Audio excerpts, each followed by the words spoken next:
Hello there, in this short video I'm going to share with you some tips on how to design a really fantastic online workshop.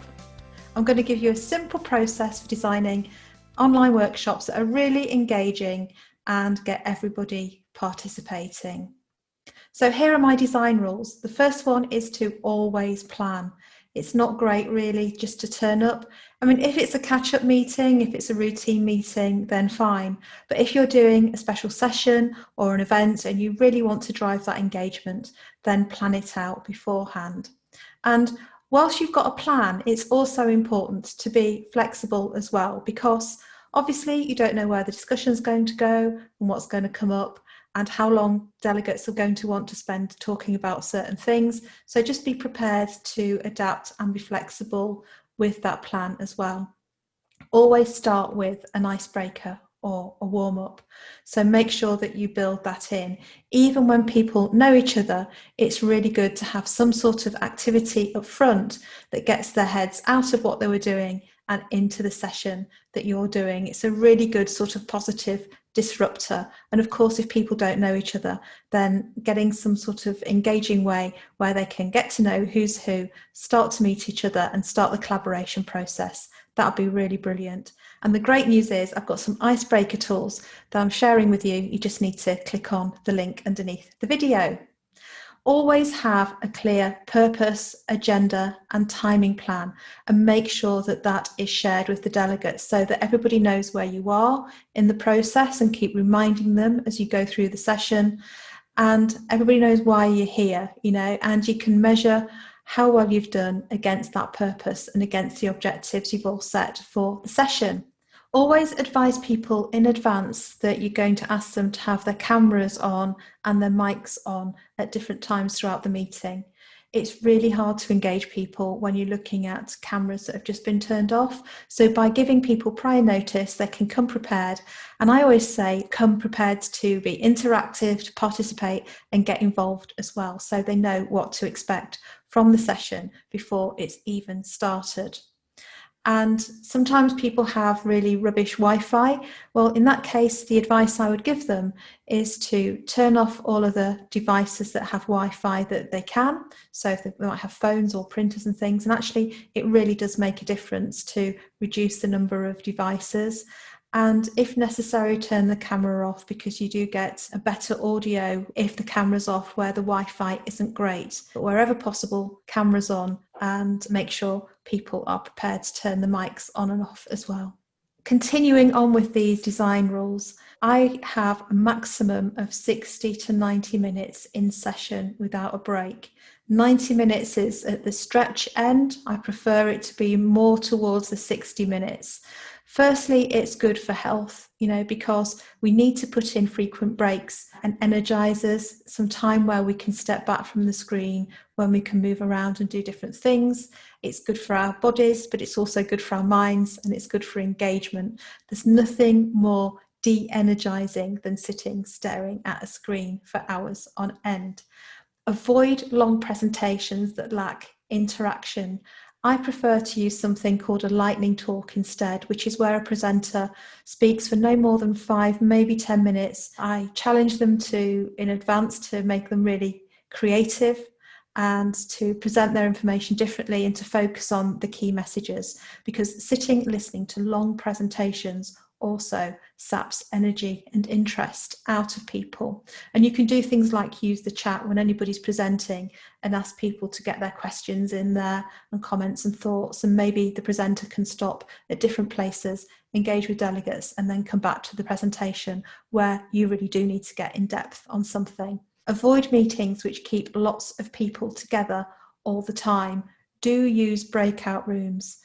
Where there are more people, we feel like we don't have to engage as much, we don't have to participate as much. It's easier to be more passive. Whereas if we're in just a group with just a few people, we feel more duty bound to participate. We also feel more comfortable participating, and we'll give more in the group. Build in activities that involve turning the camera off. Now, I know I said to let people know that they will be having the cameras on throughout, But it's okay sometimes to say, actually, I just want you to think about this. Here's a question, here's an activity to do. Turn your camera and your mic off for 5 minutes. I, as a facilitator, will still be here. I'll let you know when the time's up, but just have some time on your own to step back and have a think about this, and then we'll have a discussion at the end. So that's a really good and healthy thing to do. Also get people writing things by hand, drawing, moving around, and they can hold things up to camera and so on. And also it gets people thinking so differently. We're spending so much time on screens at the moment that to think differently, to write with our hands, to draw with our hands, just stimulates different parts of the brain. It's good for us.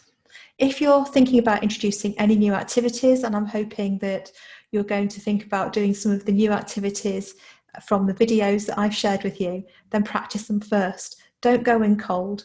Practice them, rehearse them, find a safe group of people, a group of friends or colleagues who are happy to be the guinea pigs, and have a go with them. When you're designing, start with the end in mind. Get super clear on why you're doing this event. Why is this workshop happening?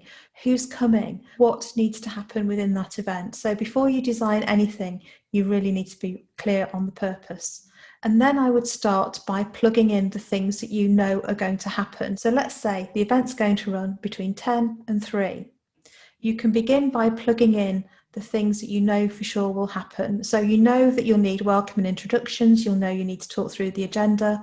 You'll know that breaks, you need to allow for those. So put those in and make sure that you cut off around about 60 to 90 minutes maximum, as I said earlier. And you know that there'll be some sort of review, next steps, feedback bit at the end of the day. So you can put in those building blocks for your session first of all.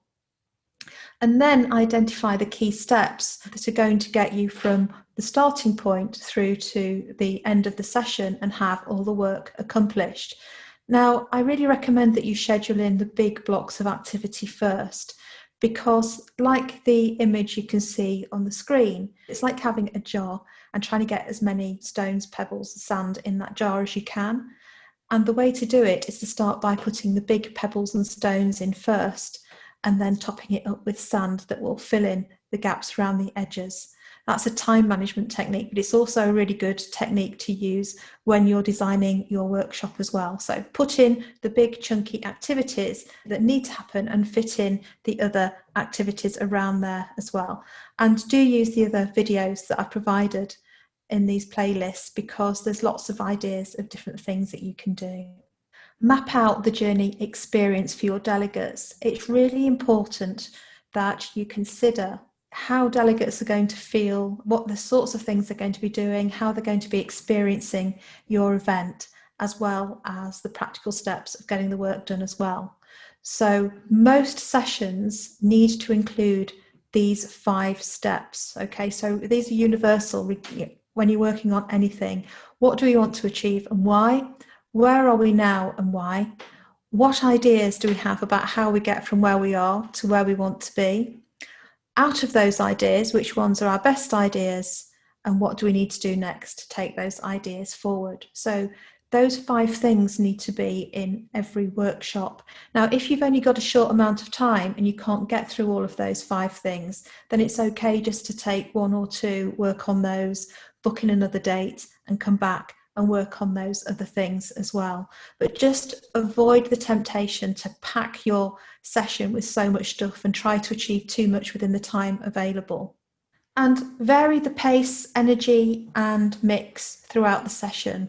Build in opportunities for delegates to click on something, answer something, stick something in chat, annotate, get busy every 5 to 10 minutes, because that keeps them engaged. It keeps them really interacting instead of passively sitting back and watching. Use the 1, 2, 4 all technique as well. So this is where they have time to think on their own, maybe with the cameras off, as I mentioned earlier. Get them working in pairs so that they're collaborating. Everybody has to contribute when you're in a pair, and then working in 4s, and then everybody coming together as a big group. So you might take a theme, ask them to think about it individually, discuss in pairs. The pairs take their idea into a 4. The 4 shape the idea. The outcomes of that discussion then are shared with the wider group, and just keep mixing it up. So mix up the pace, the energy, the varieties, the types of activities, and put yourself in the delegate's shoes so you can think about how it's feeling from their side of things. And a great tool to use for planning and designing sessions, if you haven't used it before, is Session Lab.